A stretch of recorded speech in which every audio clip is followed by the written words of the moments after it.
A purchase order may be canceled due to changes in requirements, budget constraints, vendor issues, policy violations, project delays, quality concerns, or unforeseen circumstances.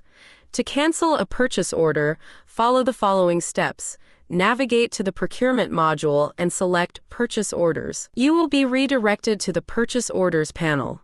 Here, go to the View section and locate the purchase order you wish to cancel. If the purchase order is not in the View section, kindly adjust the dates as needed to access a given time frame when it was created and click on View. Please note that once a purchase order is authorized, it cannot be canceled unless you unlock it first before proceeding to cancel, which typically involves reversing the authorization process. Once you identify a purchase order that you want to cancel, right-click on it, and on the menu list, select Cancel Order.